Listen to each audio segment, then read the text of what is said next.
बिस्मिल्लाहिर्रहमानिर्रहीम। अस्सलाम वालेकुम नाज़रीन, प्रोग्राम मुकाबले में मेरे और आमिर मतीन साहब की तरफ से खुशामदीद कहेंगे हम अपने तमाम देखने वालों को। नाज़रीन, अगर दुनिया और पाकिस्तान को हम आमने सामने रखते हैं तो दुनिया बड़ी तेजी के साथ तब्दील हो रही है, मगर पाकिस्तान जो है उसके सियासत और सियासतदानों के रवैये तब्दील होते नजर नहीं आ रहे। खित्ते के अंदर इतनी अफरा तफरी है जिसको कम करने की जरूरत है, मगर पाकिस्तान के अंदर की बात करें तो यहां पर सियासी मैदान में सिवाय अफरा तफरी के आपको कुछ भी नजर नहीं आता। बात है मुज़ाकरात की। अगर मुज़ाकरात हो जाते हैं तो मामले को हल किया जा सकता है, लेकिन मुज़ाकरात कौन करेगा, किससे करेगा और किन मुतालिबात या किन शराइत के ऊपर करेगा। पाकिस्तान तहरीक-ए-इंसाफ पहले मुज़ाकरात करना चाहती थी, अब उनकी तरफ से भी ना है। हुकूमत पहले करती रही ये बात कि आइए हमारे साथ बैठिए, बातचीत कीजिए, अब हुकूमत भी जो है वो पीछे हटती हुई नजर आ रही है। सिर्फ एक मुज़ाकरात का मामला है जिसके ऊपर वज़ीर दिफा ख्वाजा आसिफ साहब ने कहा है कि मुज़ाकरात पाकिस्तान तहरीक-ए-इंसाफ में कोई भी करे, किसकी भी कोई हैसियत नहीं है सिवाय इमरान खान की। अगर इमरान खान करे बातचीत तो फिर बात बन सकती है। एक तरफ तो वज़ीर दिफा ख्वाजा आसिफ साहब ये कह रहे हैं, मगर दूसरी तरफ जो है सेनेटर इरफान सदीकी साहब समझते हैं कि पाकिस्तान तहरीक-ए-इंसाफ जो है ये कभी एक मम्मी डैडी सियासी जमात थी, लेकिन अब ये तो एक दहशतगर्द तंजीम बन चुकी है। ऐसे मामलात में और ऐसी बयानबाजी में क्या मुज़ाकरात और इस अफरा तफरी के माहौल को हल किया जा सकता है, इसके ऊपर हम तफसील से बात करेंगे। और पाकिस्तान की जो इकॉनमी की सूरत हाल है, लीगल जो ग्राउंड्स हैं, उनके ऊपर भी बात करेंगे। और आज के इस प्रोग्राम में हमारा साथ देने के लिए हमारे साथ स्टूडियोज में मौजूद है साबिक वफाकी वजीर मोहम्मद अली दुरानी साहब भी। बहुत शुक्रिया दुरानी साहब, थैंक यू सो मच आपके वक्त के लिए। आमिर साहब, अब आ जाते हैं सबसे पहले उस मामले के ऊपर कि जिसके अंदर ठंडा पानी डालने की जरूरत है, मुज़ाकरात करने की जरूरत है। मुझे ऐसे पहले लगता था शायद पीटीआई इसके लिए अपना रास्ता हमवार नहीं कर रही, मगर अब तो ऐसा लगता है दोनों फरीकैन भी राजी नहीं है, बात करते हैं मगर राजी नहीं है मुज़ाकरात के लिए। जी, इस पे भी आते हैं, मगर इससे पहले जो सबसे अहम चीज़ है वो है आज 16 दिसंबर है और 16 दिसंबर पाकिस्तान की तारीख में पहले एक सानिया बांग्लादेश की वजह से याद किया जाता था। उसके बाद 10 साल पहले APS का वाक़या हो गया। तो हमारी तारीख के दो बड़े सानेहात जो हैं वो 16 दिसंबर से मुंसलिक हैं और आज हमारा 16 दिसंबर है।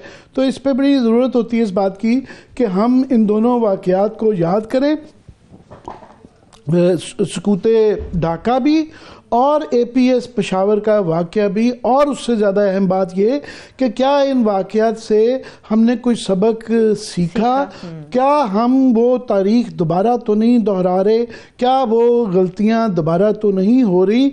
तो अनफॉर्चुनेटली ये इसलिए ज़्यादा दोहराने की ज़रूरत है, इन वाक़यात का जिक्र करने की ज़रूरत है कि हम वो गलतियां दोहराते नज़र आ रहे हैं। और ये एक तारीख़ का सबक है कि एक ही चीज़ के करने से वही गलतियों से वही नतीजे आते हैं। ये बेवकूफ़ी होती है ये सोचना कि जनाब कोई अगर वही चीज़ें करेंगे तो कोई और नतीजा आएगा।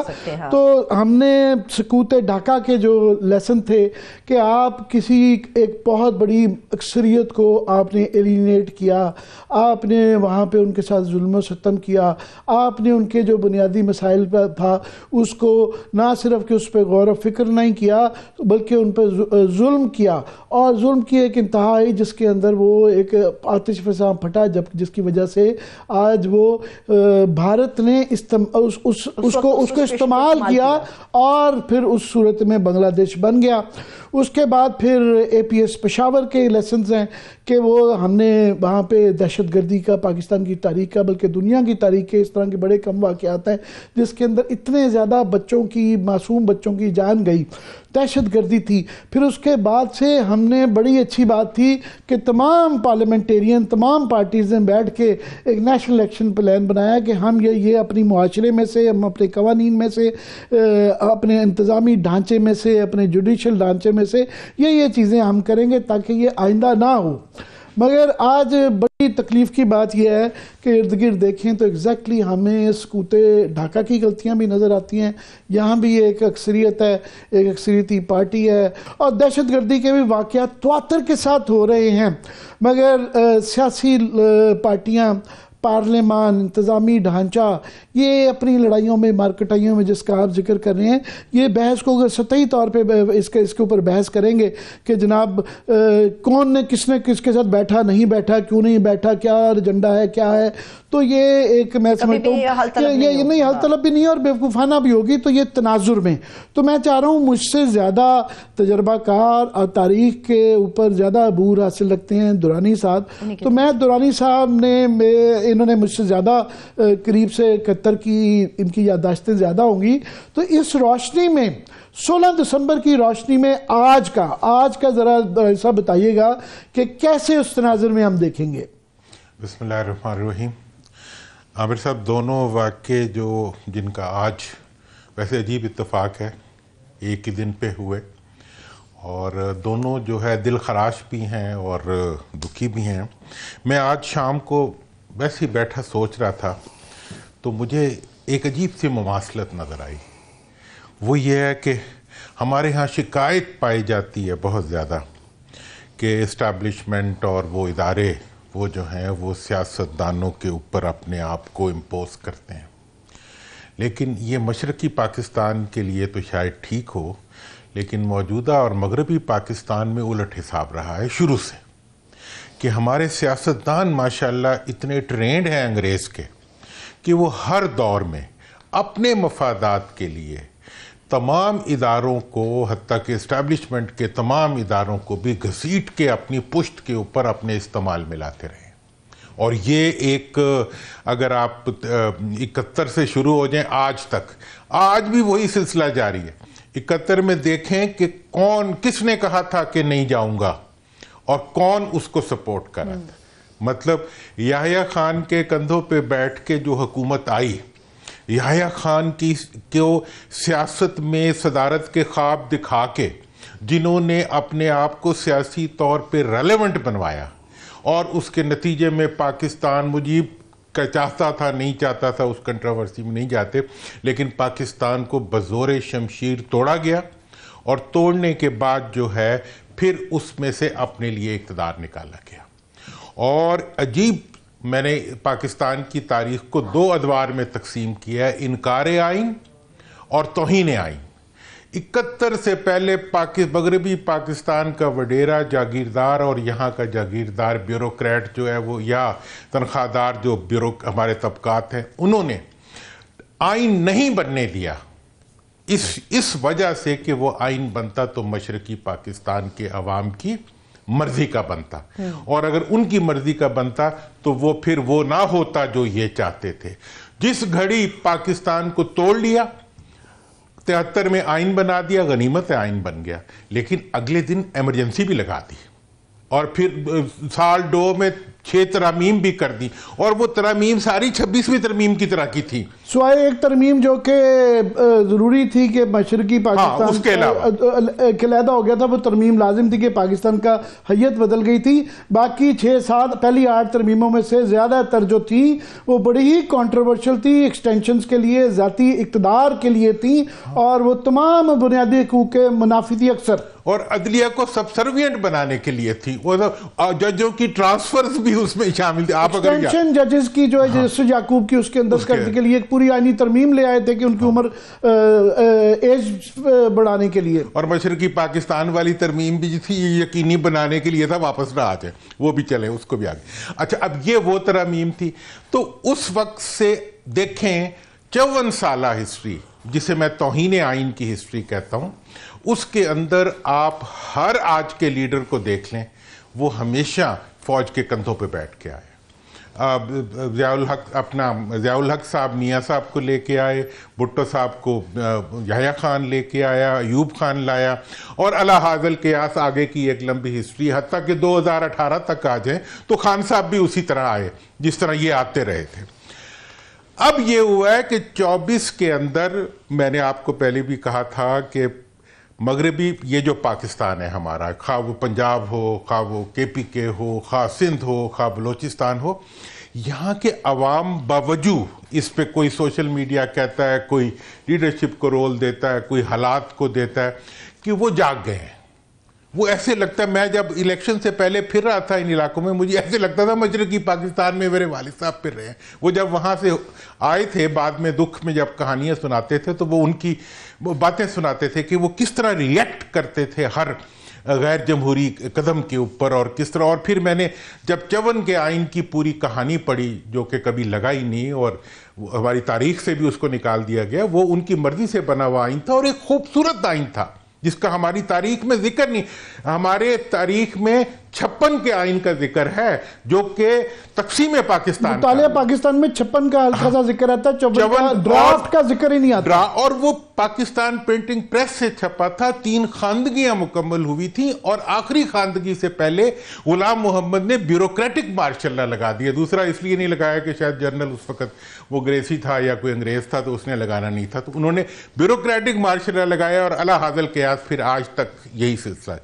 तो मैं ये समझता हूं कि हमने जो ना सीखने का जो कसम खाई हुई है उसका जो सेहरा है और उसका जो तमगा इम्तियाज है वो हमारे सियासतदानों के सर जाता है। और आज भी अगर आप देखें तो हमारे आज की पीडीएम जो है ये वही है, उसी की कंटिन्यूएशन है, वही खानदान है जो 73-72 से चले आ रहे हैं।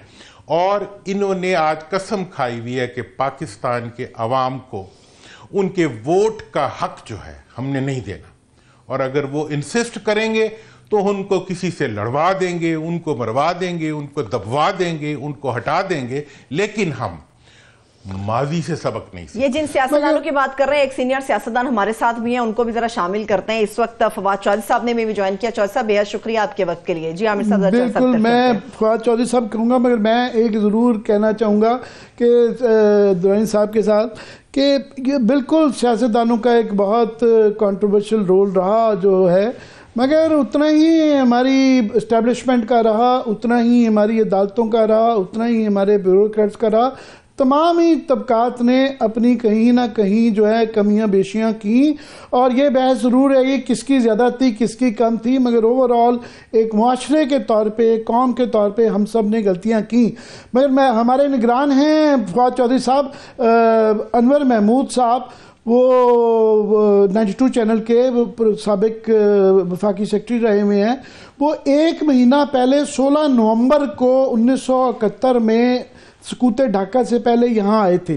तो मेरी उनसे जब अक्सर बात होती है तो मुझे उनसे बात करके लगता है कि एग्जैक्टली जो है, खुदा ना खास्ता मेरे मुंह में खाक, को मैं ये नहीं कह रहा कि ऐसा होने जा रहा है, मगर इस तरह की ही जिस तरह ख्वाब खरगोश के वो जो होते हैं ना खबरें कि जी हर चीज़ ठीक है, कोई मसला ही नहीं है। अखबारों में, टीवी में जिस तरह की आजकल ये एक बैंड है कि किसी जो है बानी चेयरमैन कहना है और किसी का बयान चलना, मुलाकात नहीं होनी, किसी की मुलाकात हो जानी है। और ये बिल्कुल चंद हफ्ते पहले और चंद दिनों पहले की भी जो खबरें अखबारात में छपती थी अब वो दिखाई जाती हैं तो शर्मिंदगी भी आती है, रोना भी आता है, हंसी भी आती है। तो फवाद चौधरी साहब, इस पेराए में आज आप इमरान खान से मिलके आए हैं, तो हमें बताएं कि क्या उनकी फीलिंग है। हमने 16 दिसंबर के तनाज़ुर में आज के हालात देख रहे हैं। नहीं, इमरान खान तो ज़ाहिर है जी वरीड ही हैं। वो तो समझते हैं कि पाकिस्तान एक डेमोक्रेटिक पेडिस्टल से तो उतर गया है, आइन पाकिस्तान में ख़त्म हो गया है, और जिस तरीके से एक हालात जा रहे हैं, बुनियादी इंसानी हकूक़ मुअत्तल है।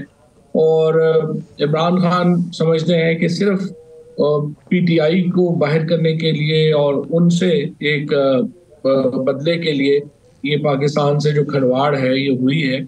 और बहरहाल वो तो अपने मौक़िफ़ के ऊपर कायम है, वैसे ही हैं जैसे कि वो ज़मान पाक में थे या बनी गाला में थे, 1 इंच पीछे नहीं हटे। मैं तो बड़ा एक्चुअली आई मस्ट से ये बहुत हैरत में हूँ कि 500 दिन गुजारने के बाद भी इमरान खान की ज़हनी और जो एक उनका जिस्मानी भी जो फिटनेस है वो रिमार्केबल है, और वो बिल्कुल अपने मौक़िफ़ से पीछे हटने को तैयार नहीं।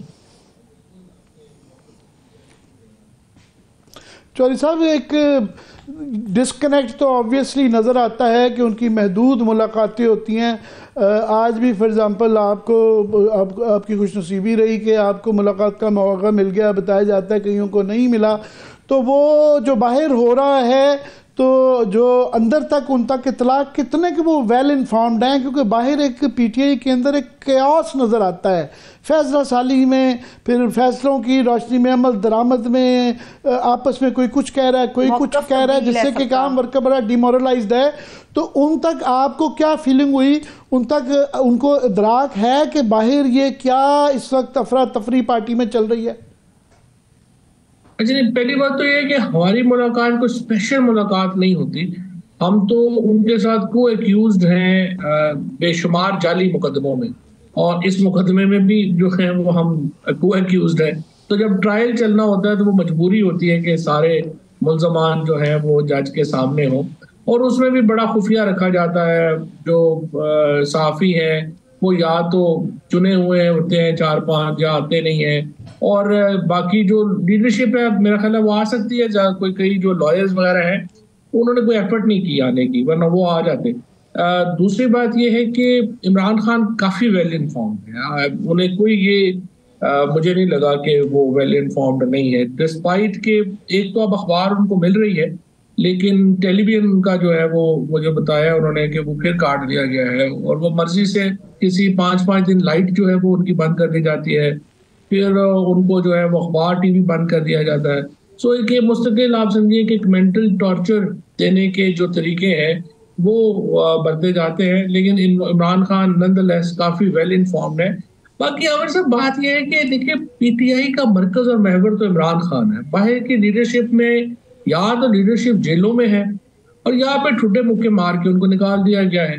ये तो एक वैक्यूम के अंदर एक लोग जो आए हैं, जाहिर है कि वो अपनी कैपेसिटी के मुताबिक ही कर सकते हैं, लेकिन वो बहुत असर नहीं डाल रहे। इमरान खान की पॉलिटिक्स तो अपनी जगह पे है, और वो जाहिर है कि इस वक्त पाकिस्तान तो इमरान खान के साथ खड़ा है। दुरानी साहब, इस वक्त एक तमाशा सा लगा हुआ है कि पीटीआई ने एकदम से इनकी वो, एक तो मैंने कहा ना, समझ आती है कि लीडरशिप के साथ एक डिस्कनेक्ट है, मगर दरमियान में इनकी अपनी भी जो फैसला साजी है एक मज़गा खेज हो जाती है। अभी इन्होंने कहा जी बातचीत होनी है, कमेटी बन गई। दूसरी तरफ से एक ना सिर्फ के टोटल इनकार है, बल्कि एक मजाक उड़ाने वाली ठट्ठे लिए जाते हैं। रोज़ के पिछले कुछ 5-6 दिन से बयान चल रहे हैं कि जनाब इनसे क्या बात करें, देखें जी पहले तो कहते थे हम डाकू थे, अब हमारे से मिल रहे हैं। आज भी काफ़ी इस तरह का, अभी इरफान सिद्दीकी साहब के ये बता रहे थे कि उन्होंने दहशतगर्द पार्टी इसको कह दिया है। तो एक तरफ से ये आउट ऑफ द वे जाके बातचीत करना चाह रहे हैं, वो करने में इंटरेस्टेड नहीं आ रहे। ये क्या, ज़रा आप कैसे इसको देख रहे हैं? क्या ये मज़का खेज सिचुएशन है? आमिर साहब, कुछ दिन से हमारी मुलाकात नहीं हुई, मैं ये बात 2-3 दफ़ा कह चुका हूँ पहले भी, मैं रिपीट करता हूँ कि ये मुज़ाकरात जो हैं इस वक्त मुल्क के मफाद में हैं। ये नहीं हो रहे तो सिर्फ़ और सिर्फ हुकूमत की वजह से नहीं हो रहे। अगर ये मुज़ाकरात करने होंगे तो इस मुज़ाकरात का सिर्फ एक तरीका है कि ये मुज़ाकरात करने का अख्तियार वज़ीर आज़म पाकिस्तान के पास है, जो मुंतखब हैं या गैर मुंतखब हैं, जो भी हैं उन्हीं के पास है। और जब तक वो नहीं चाहेंगे उस वक्त तक ये मुज़ाकरात नहीं होंगे। ये मुज़ाकरात उनके और इमरान खान के दरमियान हो सकते हैं। इमरान खान को अगर चाहें तो वो किसी को नॉमिनेट भी कर सकते हैं, लेकिन अगर आप भुट्टो साहब की तारीख उठाएं और आज तक आएँ, ये और ये उस वक्त तक नहीं हो सकते जब तक के कैदियों को वज़ीर आज़म छोड़ने का ऐलान नहीं करेंगे।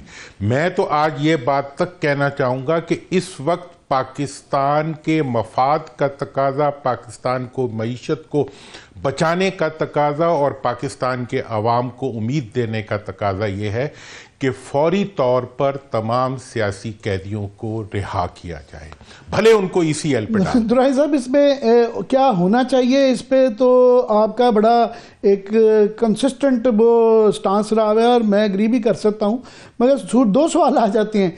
एक ये कि इमरान खान से ख्वाजा आसिफ साहब भी आज कह रहे थे कि मुलाकात करनी है तो सिर्फ उससे करनी है ना, उसको छोड़ना तो दूर की बात है, उनसे मुलाकात भी किसी को अलाउड नहीं है कि वो फैसला रब्ता कर सकें, तो हुकूमत को कौन रोकता है कि वो उनके साथ डायरेक्टली बात करने में पहले में। मगर मुझे इस होना तो चाहिए, मगर इसके अंदर एक कॉन्फ्लिक्ट जो नज़र आता है अपोजिशन में और मौजूदा गवर्नमेंट में, जो कि PDM-2 ही है, वो ये है कि ये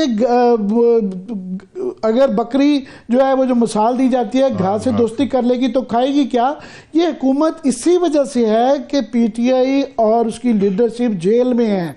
अगर मुज़ाकरात करके जो चीज़ें आप कह रहे हैं उनकी राय हो जाए तो इनकी तो हुकूमत चली जाएगी। तो उसके अंदर एक पिन्हा है, इसके अंदर एक कॉन्ट्रडिक्टरी, एक पैराडॉक्स कि ये होना सोचना एक मंतक के खिलाफ है। आज ख्वाजा आसिफ साहब ने उन्होंने, हमारे जो डिफेंस मिनिस्टर है, उन्होंने कहा है कि ये मुज़ाकरात नहीं, ये मजाकरात हैं। हाँ। मैंने कहा एक खुद मज़ाहिया किरदार जो है वो मजाकरात, मतलब जिनका जीतना मजाक है, जिनकी हुकूमत मजाक है, जिनकी पार्लियामेंट मजाक है, जिनका फॉर्म 47 मजाक है, वो कह रहे हैं कि इनसे बात करना मजाकरात है। एक बात। दूसरी बात ये है कि मैं आज, आपको पता है मैंने कहा था कि अदालत, हम कोशिश मेरी हमेशा यही होती है कि बच जाए कुछ। मैंने कहा था कि अदालतों के ज़रिए 47 और 45 के दरमियान एक बैलेंस आ जाएगा तो पार्लियामेंट चलती रहेगी। आज मैं आपको ये दोबारा, उसके बाद क्या हुआ कि इन्होंने पूरे का पूरा आपका जो अदलिया का निज़ाम था उसके चारों टायर पंचर कर दिए। इस वक्त अदलिया की गाड़ी आगे जाएगी न पीछे जाएगी, वो एक मजबूर महज। दूसरी बात जो मैं आज कहना चाहता हूं वो ये है कि अभी भी हुकूमत की बेहतरी इसमें है कि अगर शहबाज साहब चाहते हैं कि वो तारीख के कूड़ेदान में ना जाएं, उन्हें चाहिए वो इस्तीफ़ा दे दें, बल्कि पार्लियामेंट को चाहिए कि वो वज़ीर आज़म की जगह कोई ऐसा वज़ीर आज़म मुंतखब कर लें जो मुज़ाकरात तक जा सकता हो। अगर आप पार्लियामेंट को नहीं चलाएंगे, पार्लियामेंट जो है वो 4 पहियों पे चलती है, ये तो एक पहिए पे खड़ी हुई पार्लियामेंट भी नहीं है। ये पार्लियामेंट को चलाना है तो वजीर आजम को रास्ता देना पड़ेगा। वो एक जिद्दी बच्चे की तरह सड़क पे लेटे हुए हैं। साहब तो वो बात कर रहे हैं कि अगर उन्होंने इस्तीफा ही देना होता तो फिर 45-47 की बहस ही ना होती। 8 से 9 फरवरी के दरमियान जो कुछ वो ना होता। उनका नाम शहबाज शरीफ है, चैम्बरलेन, ये चर्चिल नहीं है। मैं इस्तीफे की बात नहीं कर रहा, मैं कह रहा हूं कि असेंबली को, और ये मैं आपको बता दूं ये हो भी जाएगा, कि इस पार्लियामेंट को अपने वजीर आजम को बदल देना चाहिए, उस वजीर आजम से जो मुज़ाकरात के लिए बातचीत को आगे बढ़ा सकता हो। चूंकि ये खौफ से डरे हुए हारे हुए जो हमारे हुक्मरान हैं, ये इस वक्त 190 बिलियन रोजाना का नुकसान करा रहे हैं और मुल्क को नहीं चलने दे रहे। और ये मैं आपको बता दूं, जिनके अगर ये किसी के सर पे बैठे हुए हैं तो वो भी अपने सर से उतार देगा ऐसे बोझ को, और उसके इशारे भी मिल रहे हैं। ये आप बड़े अच्छे से ये कहते हैं कि इशारे आ रहे हैं, मगर मुझे लगता है कि ये अगेन मैं दोबारा रिपीट कर देता हूँ वही सवाल कि ये गवर्नमेंट जो है एक तो होना चाहिए, मगर ये इनके ये रातों रात कौन गवर्नमेंट ये 30-35 साल से लटके हुए हैं, शहबाज शरीफ कैसे छोड़ेंगे। और इनसे तो करना कि ये बातचीत करके अपनी इख्तियार को किसी और को दे देंगे। बातचीत का यही मतलब है ना, उनकी जो डिमांड्स हैं वो तो पहले इनकार किए जा रहे हैं बार बार। राना सनाउल्लाह साहब ने क्लियरली कहा है, जो आप कह रहे हैं कि उनको छोड़ दिया जाए, अदालतों से हैं, उनका 26 तरमीम भी अदालतों के पास है, ना ही वो 8 फरवरी को रिवर्स करना चाहते हैं, तो ओपनली कह रहे हैं। तो ये तो वही वाली लतीफा है कि चौधरी साहब फिर ना ही समझिए। नहीं, इनका लतीफा दूसरा है। अब वो हमारे दोस्त है ना हमसाये मुल्क वाले, उनमें से उन्होंने गन्ने लगाने का फैसला किया, तो उस पर मुशावरत हुई, तो किसी ने कहा कि अगर गन्ने लगाओगे तो हमसाये आके खा जाएंगे, तो उन्होंने हमला कर दिया दूसरे गांव पे। वो कहीं क्या हुआ है, कहीं और चुपो। ये लोग इस वक्त इस ख्याल में हैं कि वो आएगा तो हमें निकाल देगा। अब मैं दानिश साहब से पूछ रहा था कि ये क्यों ये इनसे उम्मीद करना कि ये गवर्नमेंट अपने इख्तियार छोड़ के बातचीत करके आपकी डिमांड्स पूरी PTI की करेगी। नहीं, देखिए मैंने तो आज जो खान साहब से भी मैंने यही बात कही है कि देखिए ये हुकूमत जो है ये एक ही नुक्ते के ऊपर शहबाज शरीफ इस वक्त वजीर आजम है, और वो नुक्ता ये है कि जी एस्टैब्लिशमेंट की और इमरान खान की लड़ाई है, और ये लड़ाई जो है वो जब तक दहकती रहेगी, ये अलाव बढ़ता रहेगा, तो उस वक्त तक शहबाज शरीफ साहब ऑफिस में। जब ये लड़ाई कम होती है, पाकिस्तान नॉर्मल होता है, तो पाकिस्तान एस्टैब्लिशमेंट और पीटीआई तो फायदे में होंगे, लेकिन शहबाज शरीफ साहब की हुकूमत तो नहीं रह सकती। लिहाजा ये सोचना कि ये हुकूमत पीटीआई के साथ मुज़ाकरात करेगी और टेम्परेचर नीचे लाने की कोशिश करेगी, ये मुमकिन नहीं है। क्योंकि वो तो आप देखें ना, दिन रात 9 मई की तस्बीह पढ़ते हैं, 365 दफ़ा जो है वो रोज़ करते हैं। उनका इंटरेस्ट ही ये है कि ये लड़ाई बढ़ती रहे और वो जो है लस्सी में मदानी चलाते रहे। तो पीटीआई को क्या करना चाहिए? पीटीआई को देखें, एक बड़े जो अपोजिशन अलायंस है उसकी तरफ बढ़ना है।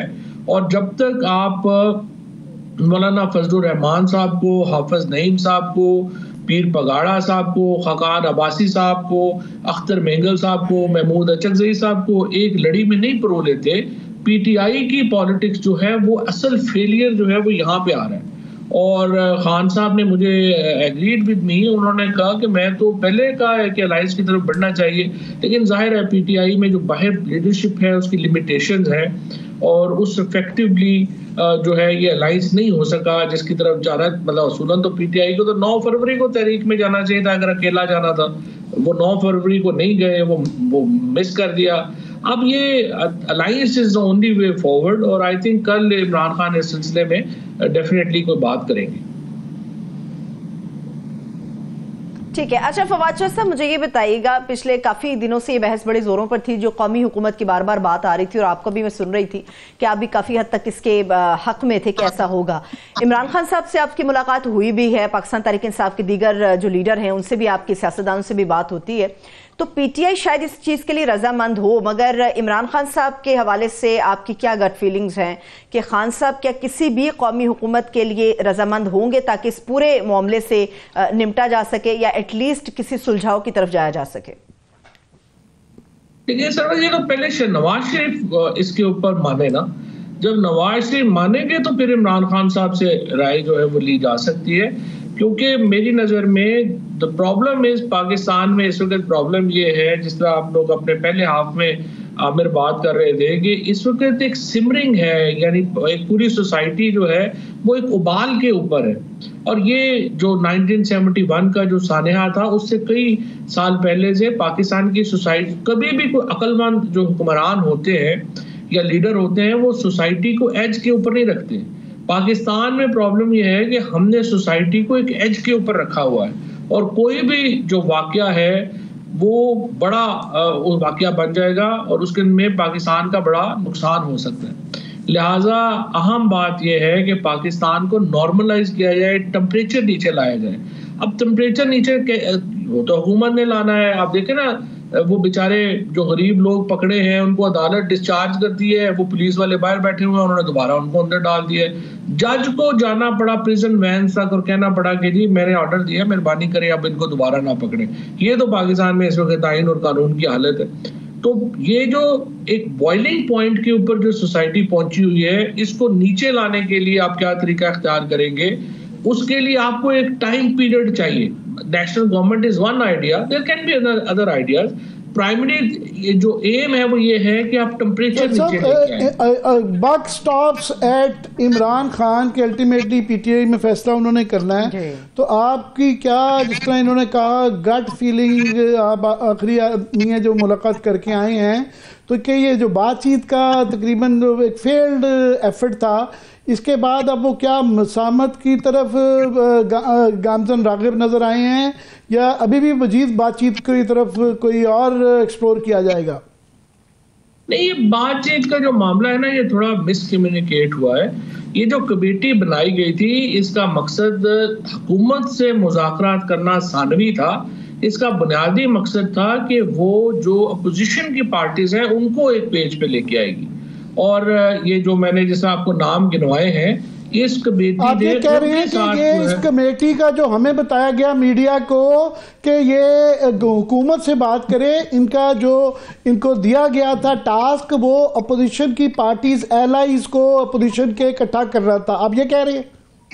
जी जी बिल्कुल बिल्कुल, वो अपोजिशन पार्टीज को इकट्ठा करना इनका पहला काम था।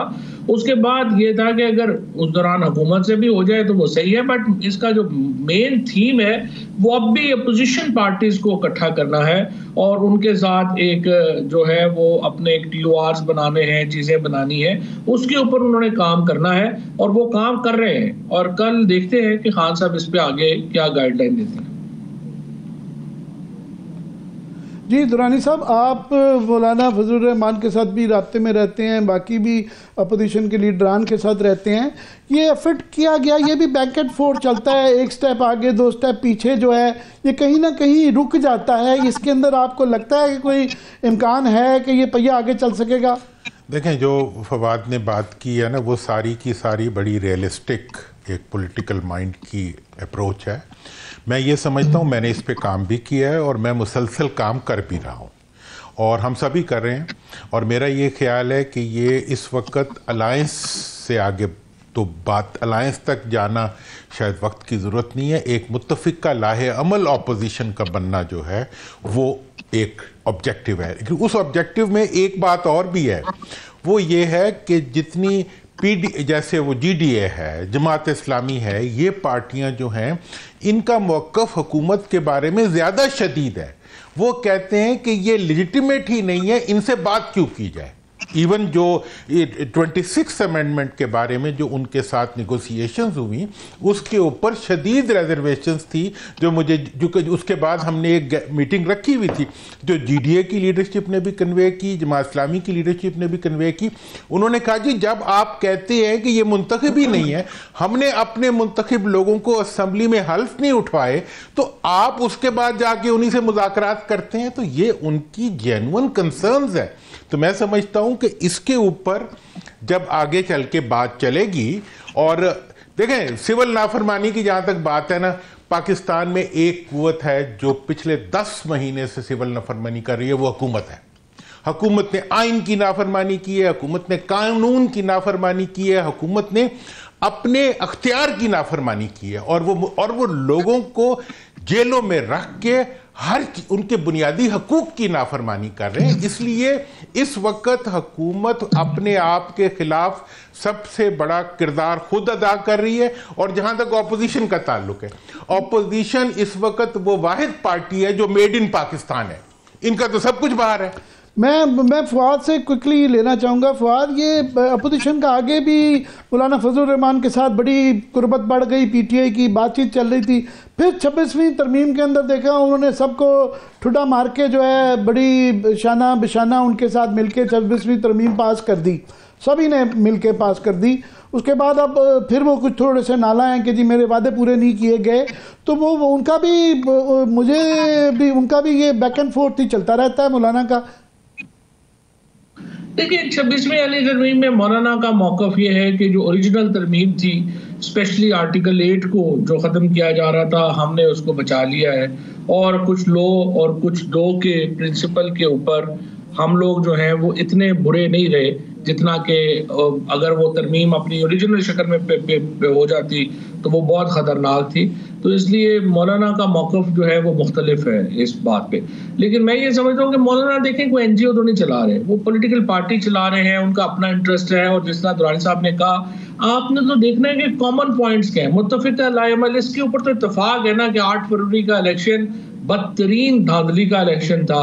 अफगानिस्तान के साथ ताल्लुकात के मामलात के ऊपर इत्तफाक है, ऑपरेशन जो खैबर पख्तूनख्वा में है उसके ऊपर इत्तफाक है, ह्यूमन राइट्स और आइन में हमें वापस जाना चाहिए इसके ऊपर इत्तफाक है। सो ये जो कॉमन मिनिमम एजेंडा है ये तय हो जाए, बाकी फिर आगे देख लेंगे, बाकी तो अपनी अपनी सियासत है। बहरहाल ये तो फवाद चौधरी साहब का ये ख्याल है, दुरानी साहब का भी बड़े मुस्बत ख्याल रखते हैं, मगर हमें तजर्बे से यही देखा है कि जितना गवर्नमेंट के साथ एक ट्रक की बत्ती है तो अपोजिशन के साथ भी एक लंबी सी ट्रक की बत्ती आती है कि मौलाना का भी ये 26वीं आईनी तरमीम जो मर्जी करें। हम तो सारे कह रहे थे कि ये क्या होने जा रहा है, तो अब वो हमारे साथ एग्री करते हैं। पर बार अभी ठीक है, बहुत शुक्रिया, थैंक्स सो मच। अभी फवाद साहब आपके वक्त के लिए शुक्रिया। अभी हम छोटा सा ब्रेक लेते हैं, दुरानी साहब हमारे साथ मौजूद रहेंगे, ब्रेक से हम वापस आएंगे तो गुफ्तगू का सिलसिला से आगे बढ़ेगा। Stay with us.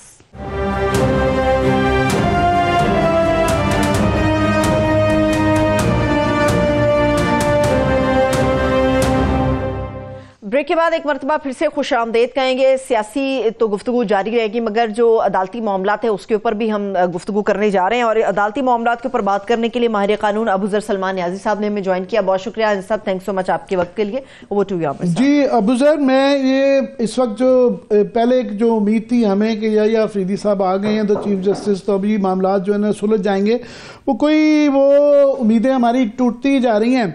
मगर अभी हमने देखा है कि मंसूर अली शाह साहब ने जो उन्होंने अपने बयान में भी कहा कि जो लोग उम्मीद कर रहे थे कि वो घर जाके बैठ जाएंगे, वो घर पे ना सिर्फ के बैठ नहीं रहे हैं, उनका एक बड़ा एक एक्टिव रोल नज़र आ रहा है। और वो हर हफ्ते कुछ ना कुछ उनके कहीं ना कहीं बयानात भी आ जाते हैं और खतूत भी आ रहे हैं। पहले भी उन्होंने ख़त लिखा था, फिर उन्होंने दोबारा ये 12 दिसंबर को ख़त लिखा जिसमें उन्होंने दोबारा अपना वही पुराना कि जनाब ये जजेस को आप लगाते जा रहे हैं, मगर इसका जो क्राइटेरियन 175A के तहत बनाना था कि वो कमेटी थी और उसकी क्या लवाजमत है, बड़ी तफसीलात इस दफ़ा उन्होंने उसकी ड्राफ्ट की लिखी। उसके बाद जमाल मंदोखेल साहब का, जस्टिस जज साहब का भी आया कि हमने आपकी इनकी इन हाइलाइट्स की रोशनी में ड्राफ्ट दिया है आपको और इसके मुताबिक ही होगा। अब लेटेस्ट क्या है, क्या उम्मीद करें हम कि अगर इस तरह के मुनसिफ किस्म के जज आ जाएंगे तो फिर 26वें आईने तरमीम लाने की जरूरत क्या थी? देखिए आमिर साहब, ये सारी जो डिबेट है ये 26वीं जो आईनी तरमीम है, उसके अंदर जो नुक्स हैं, उसके अंदर जो मसाइल हैं, मेरे ख्याल से उसी से जन्म लेती है। क्योंकि आपने आइन में तरमीम करके अब ढांचा इस तरह बना दिया है कि जो अदलिया है वो एक अब इंडिपेंडेंट जो है ना वो इंस्टीट्यूशन नहीं है। वो ट्राइकोटमी ऑफ पावर प्रिंसिपल जो मुझे खत्म हो गया मेरी नजर में, क्योंकि अब अदलिया जो है उसकी कॉम्पोजिशन और उसकी जो नौकरी है वो मेरी नजर में अब एग्जीक्यूटिव और जो पार्लियामेंट है, मतलब इन शॉर्ट जो हुकूमत वक्त है उसके मरहूने मिन्नत हो चुकी है। अब वो बेशक जुडिशियल कमीशन के मेंबर्स हो, वहां वो मेजॉरिटी में है, या आपको कॉन्स्टिट्यूशनल बेंच के जजेस नॉमिनेट करने हो, वहां पे भी हुकूमत मेजॉरिटी में है, या हाई कोर्ट के जजेस अपॉइंट करने हो, या सुप्रीम कोर्ट में कोई जज लेके जाना हो, तो सारी की सारी कैटेगरीज में हुकूमत वक्त जो है उनके वोट ज्यादा है और जो जुडिशियल वोट्स हैं वो मिनॉरिटी में आ गए हैं। तो ये इन इटसेल्फ इनहेरेंट फ्लॉ है जिसकी वजह से हम अब ये भुगत रहे हैं, जो सारा कुछ देख रहे हैं आप। अब आप यहाँ पे देखें मंसूर अली शाह साहब की बिल्कुल कह रहे हैं कि फर्ज करें ये मंसूर अली शाह साहब की जो तजावीज़ है उस रोशनी में कमेटी बन भी जाएगी, तो क्योंकि एग्जेक्टिव की वहां पे मेजॉरिटी है, जिस तरह के खत में भी जिक्र है, तो वो उसके मुताबिक अपनी मर्जी के मुताबिक ही करेंगे, इस ड्राफ्ट के मुताबिक नहीं चलेंगे। बिल्कुल। अब देखें ना जुडिशियल कमीशन कैसे फंक्शन करेगा, सुप्रीम जुडिशियल कैसे फंक्शन करेगा, इसके जो रूल्स हैं वो सारी चीजें हुकूमत वक्त बना रही है ना, इनहेरेंट फ्लॉ है ये। कोई as a matter of principle in theory ही प्रॉब्लम है, तो उसकी प्रैक्टिकल मैनिफेस्टेशन तो प्रॉब्लमेटिक होगी।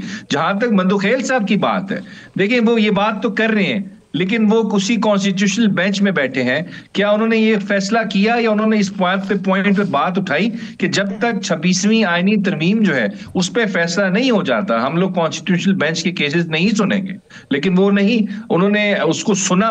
तो मुझे तो समझ नहीं आ रही है, कॉन्स्टिट्यूशनल बेंच जो है ये supreme court with in a supreme court है, जो बाकी जजेस हैं जो नहीं है कॉन्स्टिट्यूशनल बेंच में, जो उसके अपनी मुतनाजा उसके होने में एक तनाजा है, वो खुद ही अपने मुतालिक फैसला कर रही है। मजीद ये कि जो पहले आईनी बेंच बना है सिंध में या सुप्रीम कोर्ट में, उसके अंदर क्या क्राइटेरियन था और क्यों 8 सीनियर 3 मेंबर सिंध में जो है इग्नोर कर दिए गए, उसकी क्या वजूहत है वो तो सामने नहीं आएंगी। वहां पर टाइम महदूद है, तो मैं चाहूंगा आपसे, आप क्योंकि अब सिर्फ वकील नहीं है। जी जी जी आमिर साहब, देखिए जब भी आप विदाउट क्राइटेरिया कोई चीज करते हैं तो हमेशा उसमें पिक एंड चूज और फेवरेटिज्म या नेपोटिज्म या एक्सट्रेनियस कंसिडरेशंस नजर आती हैं आपको, और यहां भी यही हो रहा है। आपकी क्या क्वालिफिकेशन थी, क्या क्राइटेरिया था कि आपने इन जजेस को नॉमिनेट किया है as member of constitutional bench supreme court में या सिंध हाई कोर्ट के अंदर?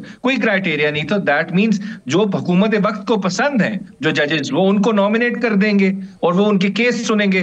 तो ये तो एक इटसेल्फ एक कॉन्फ्लिक्ट ऑफ इंटरेस्ट है, तो मैं क्या इंसाफ एक्सपेक्ट करूंगा? जुडिशियल रिव्यू कहां चला जाएगा? एग्जीक्यूटिव एक्शंस का कहीं भी नहीं होगा, उसका कॉन्सेप्ट ही सारा मर्डर हो जाएगा। So this is a serious problem जो 26वीं आईनी तरमीम की वजह से आया है और उन जजेस की वजह से बढ़ गया है। जो इसको पीटीआई आपको जो है सिर्फ वकील रहनुमा नहीं है, आप पीटीआई के रहनुमा भी हैं, तो हमें समझाएं जरा कि एक तरफ से कमेटी बनके बातचीत करने के लिए आप लोग टकरे मार रहे हैं और वो रोज की 10 इस तरह के बयान आ जाते हैं जिसमें कि बहुत ज्यादा आपका तज़हीक भी की जा रही है, मजाक भी उड़ाया जा रहा है, तो क्लियरली एक वो नहीं इंटरेस्टेड हैं कि बातचीत करने में, तो आप ये कब तक ये टकरे मारते रहेंगे? देखिए आमिर साहब, बातचीत करने के लिए कोई पाकिस्तान तहरीक इंसाफ की तरस नहीं रही। इसमें सिर्फ आप बयान सुन लें इमरान खान साहब का, ही वॉज वेरी क्लियर और अभी भी ही इज वेरी क्लियर। हमारी कुछ प्री कंडीशंस हैं, अगर वो मीट होंगी तो हम फिर ही बातचीत आगे लेके जाएंगे, अदरवाइज हमें कोई जरूरत नहीं है इनके साथ बातचीत करने की। हमारे पास बहुत सारी ऑप्शंस हैं, हम उनको एक्सरसाइज करेंगे और हम कर रहे हैं। और जहां तक देखें इस हुकूमत की सीरियसनेस की बात है, ये तो इनका देखें ना, अब इन्होंने अभी वो जो रेंजर्स जो गाड़ी के नीचे आ गए थे एक शख्स की जिसका पीटीआई से कोई ताल्लुक नहीं था, उसका जो मर्डर की एफआईआर इन्होंने काटी है, उसमें इमरान खान साहब को, बुशरा बीबी को और बाकी लोगों को नॉमिनेट कर दिया है। मतलब इतनी कोई मज़ाक़ा खेज किस्म की हरकत है कि जी जेल में कहते हैं वो वहां पे जो उनके मुखबर हैं या वहां पे जो वो मुशक्कती हैं वो सुन रहे थे, प्लानिंग हो रही थी। जो अबूजर कह रहे हैं कि कंडीशनल हमारी वो है, जब इनके लिए जो 5 मेंबर कमेटी है उन्होंने कहा था जी हम अनकंडीशनली बात करेंगे, वो अनकंडीशनल के ऊपर भी जो है वो इतनी ज्यादा बड़ी ना आई है। अभी आप भी और फवाद चौधरी भी ये तजवीज़ दे रहे थे कि अभी भी दोबारा बैक टू ड्राइंग बोर्ड जाना पड़ेगा और अपोजिशन के साथ बातचीत करेंगे। हमारी इतलाएं हैं कि जीडीए वाले अब थोड़े से माइल हो गए हैं, उनको पहले जो बिल्कुल पीटीआई वाले कर रहे थे वहाँ कुछ ब्रेक थ्रू हो रही है, तो क्या आपकी क्या इतला है, आपके पास खबर होती है? देखिए, मैं कराची गया था, जीडीए की तमाम क़यादत से मेरी बहुत तफसीली, मैं यूजुअली जिक्र नहीं करता, मुलाकात हुई है, बाकी तरफ भी मैं राब्ते में हूँ, लेकिन उनका एक मौक़िफ़ बड़ा क्लियर है।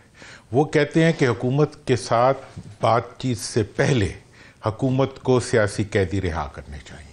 देखिए, आपको कोई तो बेंचमार्क बनाना पड़ता है ना डायलॉग के लिए। अगर हुकूमत के दरवाजे पे जाके हम बैठ जाएंगे कि आप हमारे से मुज़ाकरात करें, जालिम जो जुल्म करता जा रहा हो, और जैसे अभी इन्होंने बताया कि एफआईआरें जो है वो सड़क पे चलते हुए किसी की कुछ हो जाए उसकी एफआईआर भी कट जाती है पीटीआई वालों के ऊपर, तो मतलब इस वक्त जो है हुकूमत ज्यादती कर रही है। वो सियासी पार्टी को दहशत गर्द बनाने की कोशिश कर रही है, वो सियासी कारकुनों को दहशत गर्दों की तरह डील कर रही है, और जिन दहशत गर्दों ने इस मुल्क को बर्बाद किया हुआ है उनके सामने हमारे बच्चे जाने दे रहे हैं। और हुकूमत वाले जो है ये इक़्तिदार के ऐवानों में बैठ के जिसको मुंह आता है किसी को शकील आफरीदी बना देते हैं, किसी को कुछ बना देते हैं। किया धरा तो सारा इनका अपना है, और ये अपने किए धरे को जब सियासतदानों पे डालते हैं तो उसके बाद मैं ये कहना शुरू कहूंगा कि इस वक्त सबसे बड़ा सियासी दहशतगर्द खुद हुकूमत है। हुकूमत अवाम के खिलाफ सियासी दहशतगर्दी कर रही है, आईनी दहशतगर्दी कर रही है, और वो पूरे मुल्क को जो है वो इस नुक्कर तक ले गए हैं कि लोग, मुल्क गरीब हो गया है और दुनिया के अंदर रुसवा हो गया। हमारे पास टाइम खत्म हो रहा है, लास्ट 2 मिनट्स। अबू सर, ये जो शकील आफरीदी के साथ मिला दिया गया है इमरान खान को, क्या कहेंगे? देखें, बिल्कुल ठीक बात की है दुरानी साहब ने। देखें, ये जो इन्होंने 24 से 26 नवंबर के दरमियान जो किया इस हुकूमत ने मेरी नजर में एक तो कत्ल भी किए हैं, इस हुकूमत ने इक़दाम कत्ल भी किया है, इस हुकूमत ने लोगों पे बॉडीली हर्ट्स भी किए, 337 के जुर्म भी किए हैं और दहशतगर्दी भी की है। इन्होंने 12 लोगों को कत्ल किया। अभी भी हमारे 50 से 60 लोग हम फिर चेक कर रहे हैं इस वक्त मिसिंग हैं। मैं अभी आपको 1 मिनट पहले की बात बता रहा हूं, और इस वक्त बेशुमार लोगों की सर्जरीज हुई हैं, 38 लोग जख्मी हुए थे। तो और पीसफुल प्रोटेस्टर्स पे इस हुकूमत ने उनको कंटेनर से नीचे फेंका और फिर खुद ही विक्टिम बन गई और हम लोगों को अग्रेसर्स बना दिया, हम पे पर्चे काट दिए उन इश्यूज का जिनका एहतजाज से भी लेना देना नहीं था। तो हुकूमत का अपना रवैया देखे, ये एक काले अंग्रेज की कॉलोनियल माइंडसेट के साथ बैठे हैं और हमें ये सब्जेक्ट समझ रहे हैं। शायद बादशाहत है और जिस तरह इनका दिल चाहेगा हम हमारे साथ वो सलूक करेंगे, लेकिन ये सिस्टम ज्यादा देर चलेगा नहीं। साहब, आप लोगों ने भी तो कोई FIR दर्ज नहीं कराई ना। हुकूमत के पास तो मजबूत ग्राउंड यही है कि अगर हुकूमत ये दहशतगर्दी कर रही है तो कोई FIR, कोई मुकदमा पाकिस्तान तहरीक इंसाफ ने भी तो अपनी छत के नीचे नहीं करवाया ना उन वर्कर्स के लिए जिनकी शहादतें हुई हैं।